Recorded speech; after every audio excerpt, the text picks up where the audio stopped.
What if the son I've been raising isn't the only one I should have been protecting? Alexander Carter whispered the question into the silence of his study, his voice hollow, almost afraid of its own weight. The fireplace behind him crackled, but it couldn't warm the chill spreading through his chest.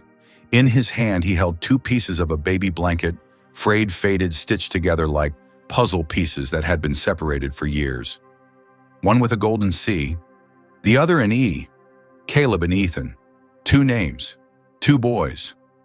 One truth that shattered everything he thought he knew about his perfect life.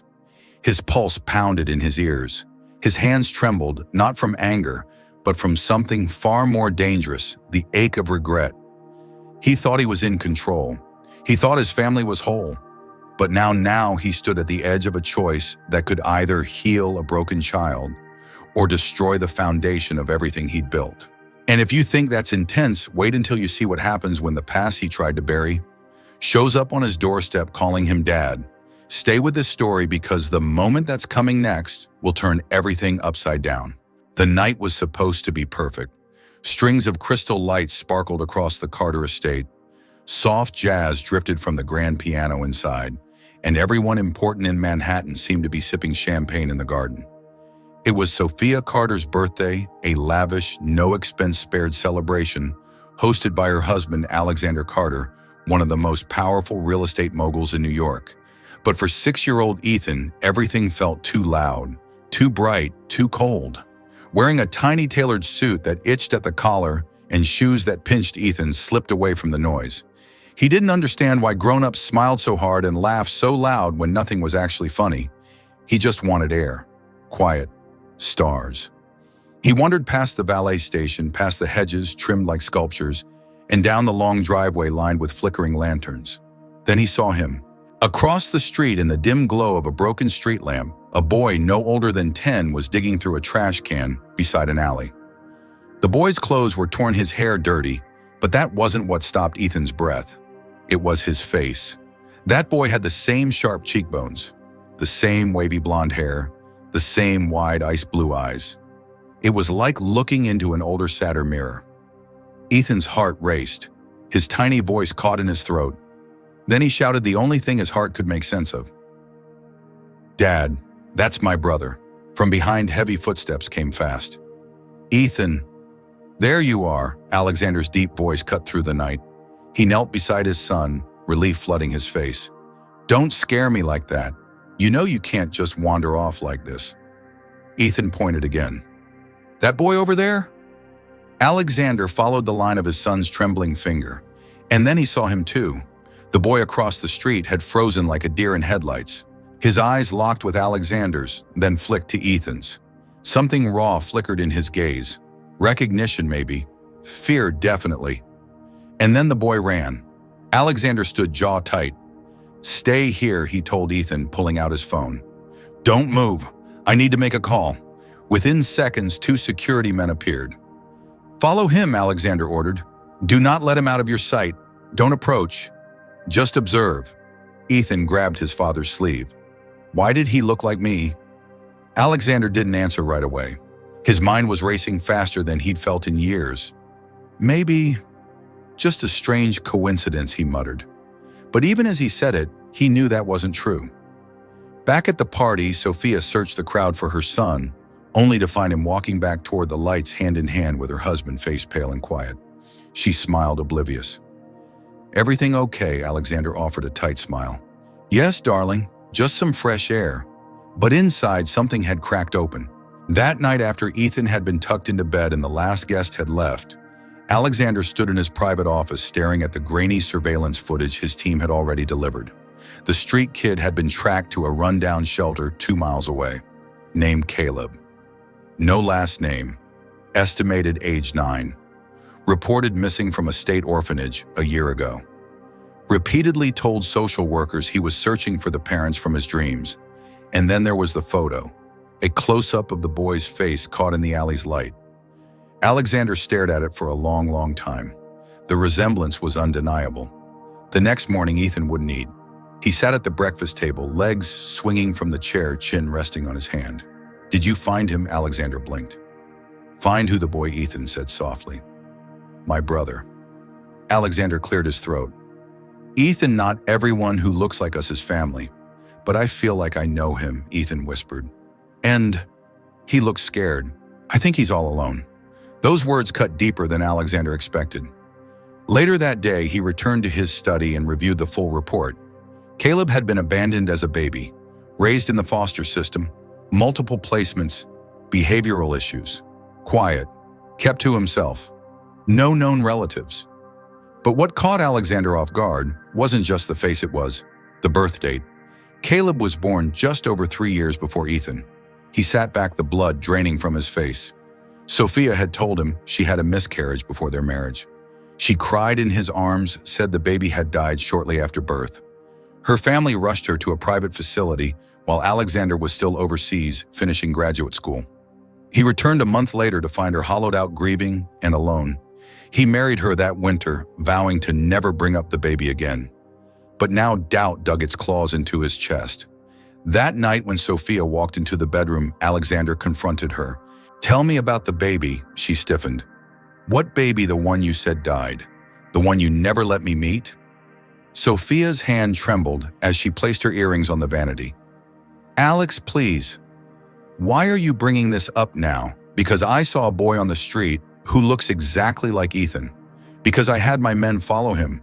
Because his name is Caleb, and he was born 3 years before our son." Sophia sank onto the bed, color draining from her face. "No," she whispered. "No, it can't be." "Is he yours?" Alexander asked. "Did you lie to me all these years?" Tears welled in her eyes. "They told me he died. My parents, they said he didn't survive the birth. I was 19. I didn't know anything. They said it would ruin everything if the truth came out before you returned. I didn't even see him, Alex. They made it disappear." Alexander stood frozen. Rage and sorrow waged war inside his chest. "You let me marry you thinking there had never been another child. I thought he was dead," Sophia sobbed. "I swear to you I mourned him every day. I named him Caleb in my heart. I never forgot, but I never believed he could be alive." Outside the bedroom door, Ethan stood silently clutching a stuffed bear and a question bigger than any 6-year-old should carry. "And you, if someone looked exactly like you, would you want to know why? If this story has pulled on your heart even just a little, please tap a heart to let us know you're still watching." Alexander Carter barely slept that night. He sat in the dark, his hands clenched around a whiskey glass he hadn't touched. His thoughts a storm of betrayal, confusion, and something he hadn't felt in years, guilt. Sophia's sobbing confession still echoed in his mind. "They said he died. I never even saw him. Could it be true, or had she just been another player in a well-crafted lie orchestrated by her wealthy, reputation-obsessed parents?" But then there was Caleb, alive, real, and hauntingly familiar. By dawn, Alexander had already pulled strings. He contacted a private investigator, bypassed the shelter system, and requested access to Caleb's case file. Within hours, he had it all: medical records, foster care placements, the police reports from when Caleb had run away from the last group home nearly 2 years ago. But what stopped him cold was a page buried deep in the file, an old photo of a newborn baby wrapped in a blue hospital blanket. Scribbled in the corner, barely visible, "Baby Carter." Alexander's breath caught in his chest. He couldn't ignore the timeline anymore. Caleb had been born exactly 3 years before Ethan. That meant Sophia had already been pregnant when he returned from Europe. She'd hidden it. They'd married a few months later. And no one, not her family, not the hospital, had ever said a word. A war raged in his mind. He wanted to be furious, wanted to scream, accuse, demand answers. But when he thought about Caleb, scared alone, searching dumpsters, while his half-brother lived in luxury, it twisted something in him that he didn't recognize. Pity. No, something deeper, something that felt like a father's instinct. That evening, he stood outside the shelter, his breath visible in the cool spring air. Through the dirty window, he spotted Caleb curled up on a cot, flipping through a tattered children's book with half its pages missing. He hesitated, heart pounding. What was he supposed to say? "Hi, I might be your stepfather." He almost turned back. Then Caleb looked up. Their eyes met through the glass. Caleb blinked, his expression guarded. He recognized the man from the street, from the shadows. Slowly, hesitantly, he slid off the cot and stepped toward the door. The shelter worker opened it before Alexander could knock. "You're Mr. Carter?" she asked. "Yes." Caleb stood behind her, barefoot, wary. "You came back," Alexander nodded. "I wanted to talk to you. I'm not in trouble, am I?" "No," Alexander said gently. "But I need to ask you something important. Is that okay?" Caleb shrugged. "Depends on what it is." Alexander crouched down to his eye level. "You said you've been looking for your parents." Caleb looked away. "Yeah, but it's dumb." "Why do you say that?" "Because every time I dream about them, they love me. But real people don't." His voice cracked slightly. "Real people give you away or forget you." Alexander's throat tightened. "What if they didn't forget?" Caleb glanced up, confused. "What? What if someone lied to them? What if they thought you were gone but you weren't?" Caleb narrowed his eyes. "Why are you saying this?" "Because I think I know your mother," Alexander said quietly. "And I think she was tricked into believing you died." Caleb took a step back. "You're lying." "I'm not. I have proof. And I want to find out the truth with you." There was a long silence. Then Caleb whispered, "Do I have a dad?" Alexander hesitated. The air grew thick between them. "Right now," he said slowly. "I don't know, but I want to help you find out." Caleb looked down. "Can I see her?" "My mom? She doesn't know I'm here," Alexander admitted. "Not yet, but if you want to meet her, I'll take you." Caleb didn't answer. Instead, he held out something in his small hand, a frayed piece of blue blanket with a faint letter C stitched into the corner. "I kept this," he said. "It's the only thing I had when I left the orphanage." Alexander stared at it. His hands trembled as he slowly pulled out a second scrap from his coat pocket, a matching fabric. Only this one bore the letter E, Ethan's. The pieces were identical in texture and color. Caleb looked between them. "What does that mean?" "It means we're not crazy to wonder," Alexander said, his voice hushed. That night back at the estate, Alexander sat alone in his study while Sophia stood frozen in the doorway.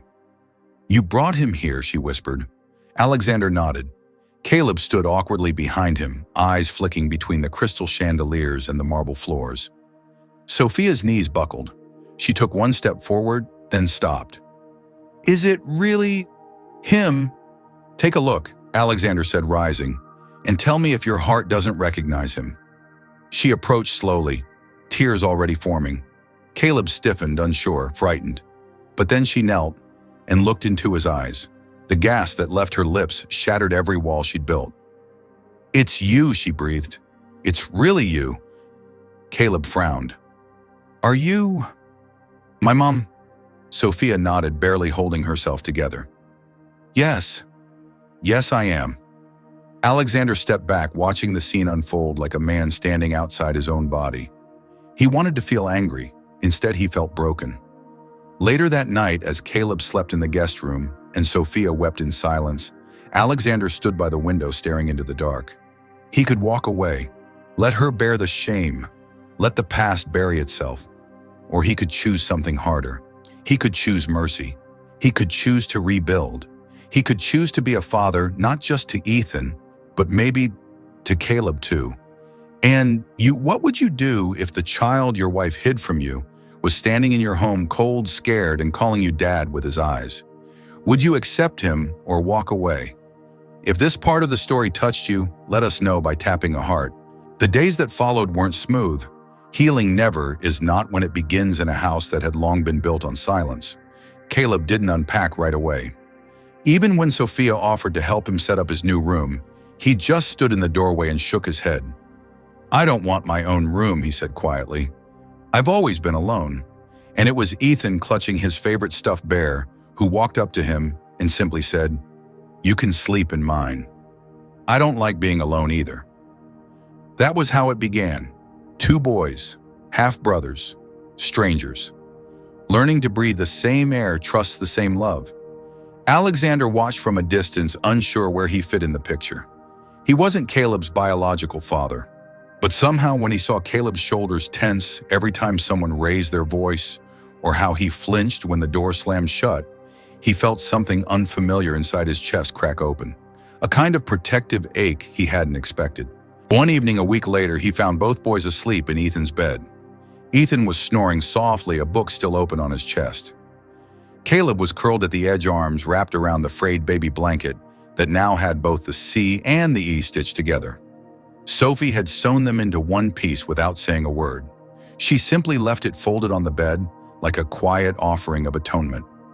Alexander sat on the edge of the bed, brushing a strand of hair from Caleb's forehead. The boy stirred but didn't wake. That moment, the simple, still image of the two boys breathing in sync would stay with him forever. The next morning, he made a decision. He called a press conference. When reporters gathered on the front lawn of the Carter estate, they expected a business announcement. Maybe a merger, a new skyscraper, something that would grow the Carter empire. But instead, Alexander stepped in front of the cameras and told the world about a boy named Caleb, about the lie his family had built, about the truth they'd uncovered. He didn't cry, but his voice broke. This is not about shame, it's about healing. It's about reclaiming what was taken, not just from a child, but from all of us. Some called him reckless, others called him brave. Sophia stood beside him, holding his hand, trembling but resolute. And when the reporters asked if Caleb was really his, Alexander looked them dead in the eye and said, "He is now." The legal adoption process was swift, partly because of Alexander's influence, but mostly because Caleb had no existing legal guardian. The state welcomed the outcome, and for the first time, Caleb had a last name, Carter. The boys returned to school, this time side by side. At first, other kids whispered, pointed, made comments about Caleb's past. But Ethan wasn't quiet about his brother. He introduced him to everyone, held his hand, at recess defended him without hesitation. One day, a classmate said something cruel about Caleb's clothes. Without missing a beat, Ethan replied, "If you had to survive with nothing, you'd be lucky to have someone like him on your team." That shut them up. Sophia too changed. She stepped back from society functions, from the country club brunches and gala events. She started volunteering at the very shelter where Caleb had once stayed. She never made a show of it, never brought cameras. She just showed up, every week, quietly, consistently. At home, she learned to ask questions like, "Are you okay sleeping alone tonight, or do you want me to read with you?" Simple things she'd once forgotten mattered. Caleb didn't always say yes, but he always heard her ask. And Alexander, he never tried to replace the father.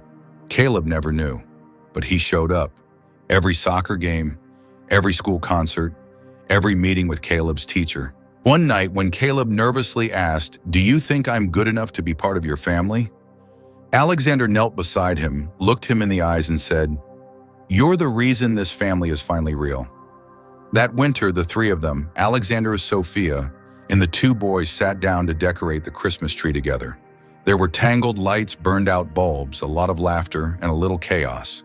But when the tree was finally done, Ethan insisted on placing a photo at the top instead of a star.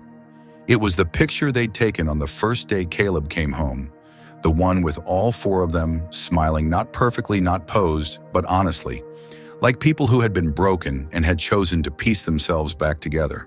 And maybe that was the most beautiful kind of family there was. So what would you have done if you were in Alexander's shoes? Would you have accepted the child your wife tried to forget? And if you were Caleb, would you have had the courage to believe in love again? What do you think about this story? Did it move you, surprise you, or remind you of something deeper? Thank you for staying with us through every emotion and twist in this journey. If you truly felt something, please comment. Number 3 below. If it was just okay, comment 2. And if it didn't quite connect, feel free to leave a 1. We'd love to know, what country are you watching from? And if this story touched your heart, don't forget to drop a heart and share it with someone who still believes in second chances. We'll see you in the next emotional story.